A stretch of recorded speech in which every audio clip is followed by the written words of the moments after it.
What's up, guys? Welcome back to another episode of Monji TV. On today's episode, we have this F30 B46 car to get running again. We got a brand new engine right there for it. 10,000 miles on this engine. The car currently has about 130,000 miles, and the existing engine had rod knock. We'll give you a quick look at that now, but we're gonna be going ahead, putting a fresh, low mileage replacement engine in the car. We've got the transmission here on the ground. We didn't film any of the removal, but we're gonna film putting it all back together.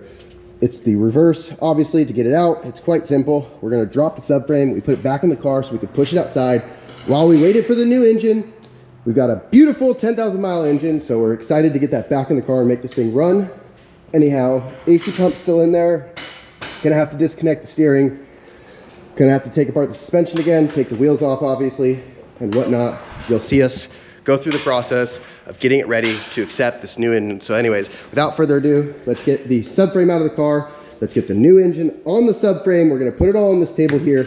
We're gonna mount the transmission to it, to which at that point, she'll be ready to go back in the car. So let's get it done.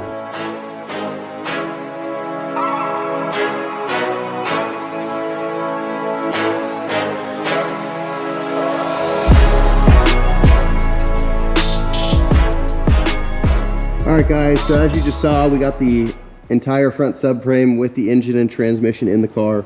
We do need to get some new transmission mounts, as the old ones are completely broken. So we'll get some new tranny mounts here. Torque this transmission ground to 13 foot-pounds, and then we're gonna go ahead and get these power wires down to the starter and this signal wire to the starter. We got to torque the front subframe to 80 foot-pounds, the outer ball joints and tie rods to 120, and get the 13s in up here, which are for the lower bumper supports. Get the fan, get all the hoses connected. We did put a new water pump assembly on it, which is real nice, and you can see this new little cap here as well next to it. So this whole water pump block going up to the water pump and this little cap were replaced. For whatever reason they were leaking. We do got to get the torque converter bolts in, get the exhaust in, the underbelly pan in, and we'll show you from the top side what else we got to do. We got to connect some harnesses like this for the steering, EPS, and yeah, let's just keep on moving on. We're making good progress. Hopefully have this thing done today, but we'll see. Gonna set this up on a time lapse and let Eddie jam on it for a bit more, and then we'll show you the progress after that.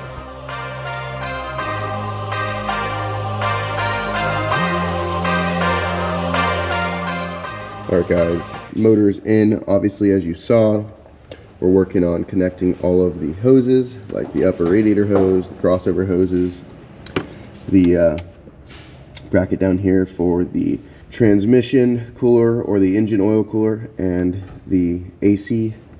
We've got to run the wiring harnesses, put the ECUs back in. We've got to get the exhaust on, which looks like he's already done. We've got to get the charge pipe in, and a bunch of little stuff, the fan and whatnot, but we'll just keep cranking. We'll set you guys up and get a time lapse of it all.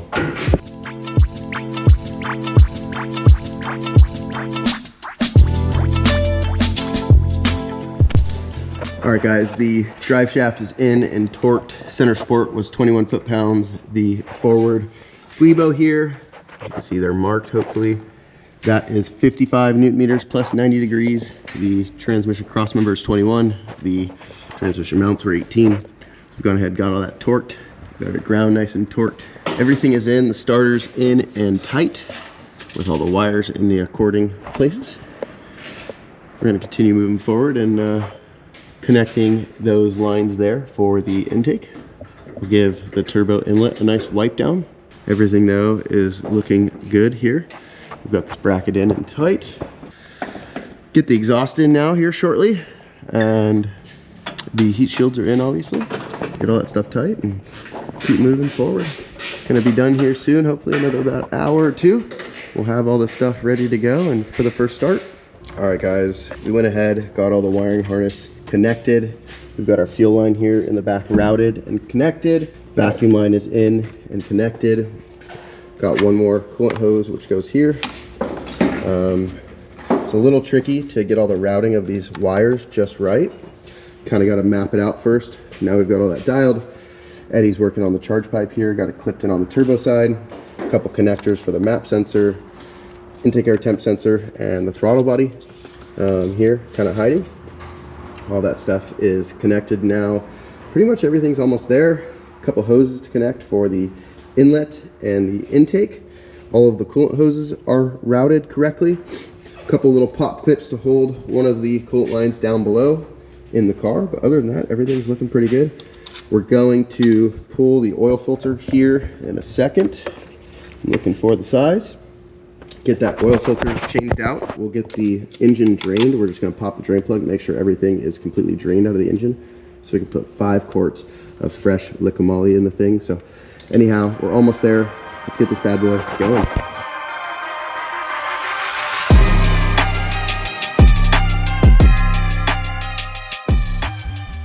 Just finishing up the intake install, putting the cap back on it. Everything seems to be in and connected, I believe. Once we drain the oil, we're actually ready for the first start. We did have to replace this hose here, as the existing one on the engine was busted. Everything looks good. I think we're ready, minus a few little touch details with those pop clips. Everything should be good to go. So we'll be starting her up here shortly.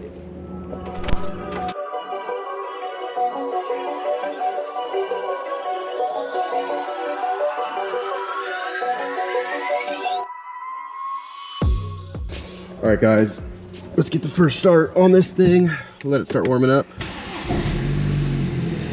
Get the coolant filled up. It sounds real nice.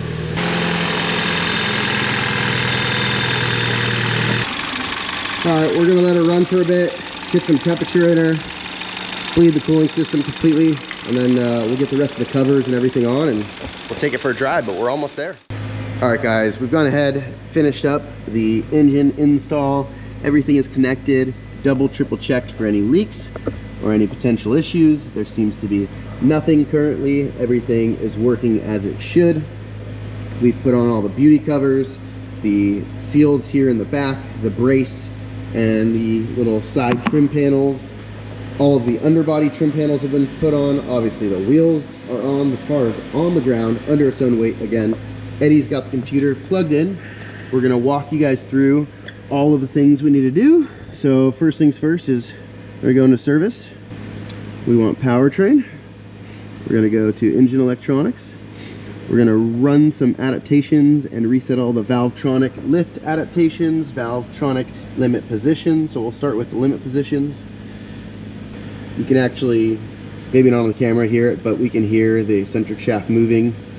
Limit positions are successfully learned. Okay, continue. Continue. Valvetronic lift adaptation. Actually, hold on, let's see, is there a complete adaptation?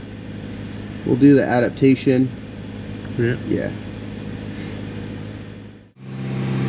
It's going to increase the speed on its own to get the temperature up to 80 degrees Celsius.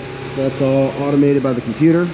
As you guys can hear though, the engine is beautiful sounding, sounds perfect. So that's great. We're gonna let it do its complete adaptation. It's gonna run through some cycles here. Once it gets warmed up, we'll skip forward to that.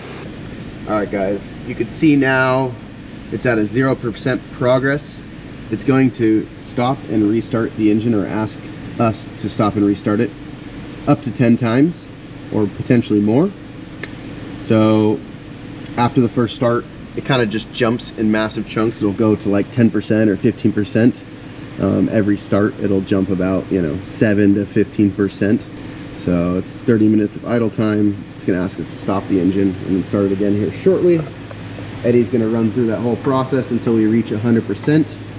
After that, we may reset the adaptations on the transmission. So now it's saying, hey, stop the engine. Stop it. Press continue. So we're gonna sit here and do this. Honestly, it's gonna take a while, so I'm gonna skip forward to like the last one. But anyways, you guys kind of get the idea here. Now you guys can see the percentage climbing there. So it's gonna go till probably, if I had to guess, 15% or so. After nearly 10 minutes, you guys can see here on the timer, we're on the last cycle. It just hit 92%. So Eddie's gonna turn it off one more time It's going to press continue. It's going to ask him to restart the vehicle. Run it, continue. It's going to do the last cycle of the adaptation, and hopefully we get a A-OK that everything's been done just perfectly. You can see here, it's actually at 82%, but we're almost there. Once that's done, like I said, we're going to do an adaptation on the transmission and just verify there's no more adaptations to be done, and take this car for its maiden voyage. I got the E92 warmed up, gonna pull it out here and take this thing down the street and make sure she feels great. There it goes, guys. There's the percentage. Hopefully we get to 100% on this one. We may need to do it one more time. 90%. Let's see. Is it gonna hit 100%? 99.2. Wants complete. Bam. Valvetronic system adaptation was complete successfully. Continue. Stop the engine. Oh, you're supposed to stop it, but it's alright. Stop it. Turn the ignition on. Wastegate valve controller, teach-in, end stops, adjust wastegate linkage. We may want to do that one too.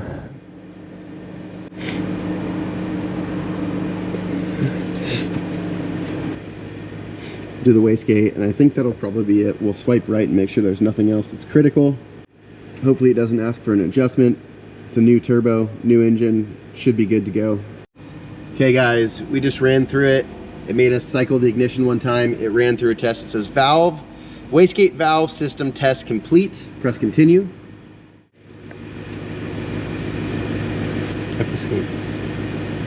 Yeah, we want to end it. So that's all good.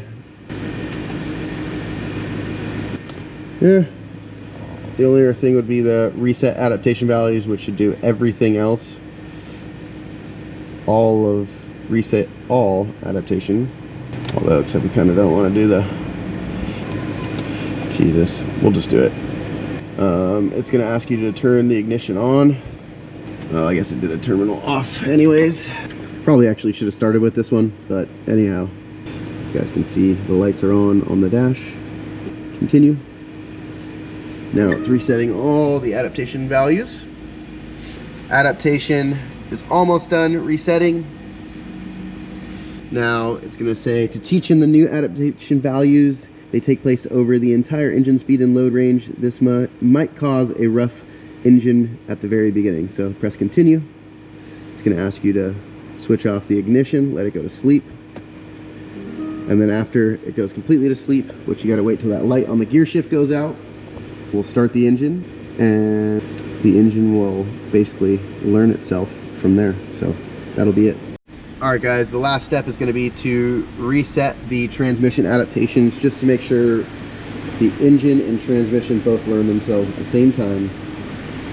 We'll go ahead, start this. Reset adaptation values. Resetting the transmission adaptation values help restore the delivery status of the transmission in response to problems being reported. Okay, there's our existing values there. We're going to press continue. Reset in the next step.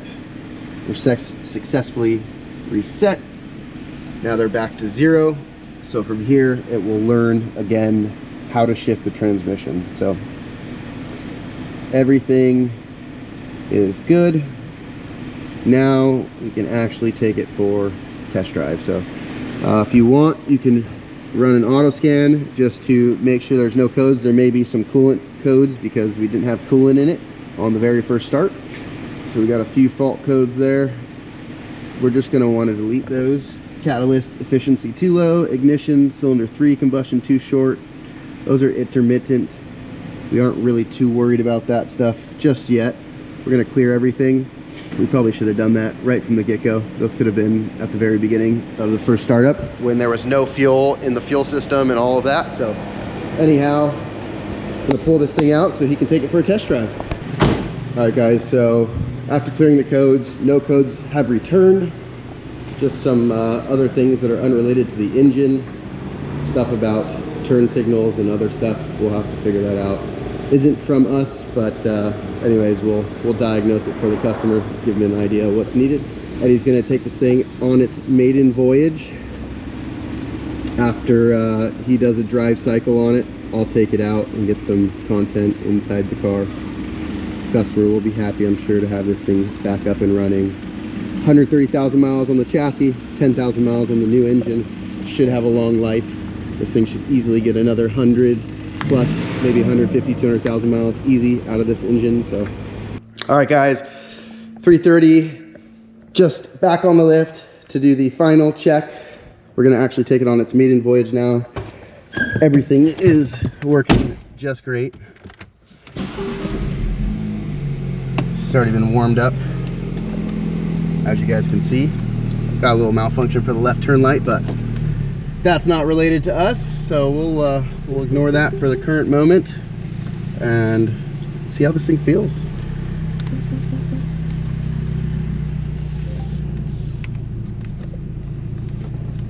Make sure to always put it in Sport Plus because it's BMW, and why else would we have a BMW if we didn't drive it in sport mode? One thing that I felt like was quite a bit louder with this motor was that turbo spool seems louder. But I don't know if you feel that same way. Right when I was about to hit it, this guy pulled out in front of us. Bastard. Is he gonna keep going? He is. He's just oblivious. Customer is complaining about like there's a little noise coming from the car, and then he said he was smelling some oil, so we checked it out. There may be a small leak coming from either the back of the valve cover or the actuators, the variable valve timing actuators, which could be related to the fact that this thing came out of a crashed car, or potentially in shipping the motor or moving the motor. Either one of those actuators was upset, or the seal was maybe just no good to begin with and was leaking previously. Not 100% sure, so we'll get that sorted, and who knows, maybe even that's part of what's going on here, is there's just like a crack in one of those things from shipping. We didn't see anything when we installed the motor, but you never know, there could be some little hairline crack that was overlooked. Anyhow, we'll get it sorted, but car runs pretty good otherwise. How many miles do you think you've put on it so far? I didn't reset the trip, so about 430. About 430 miles on the car. No check engine light at least has popped on, and it's obviously been running well enough for him to drive it. But yeah, I mean, overall, really happy with the install. Really solid. As it goes, when you're using used parts, every now and again there's little unforeseen issues which are nothing for us. We'll get them sorted out, but yeah. Anyways, we'll give you guys some final clips here and get this thing back on the road for the customer. Figure out his little noise he's having. Anyhow, if you like this type of content, make sure to like, comment, subscribe, and we'll see you guys in the next one.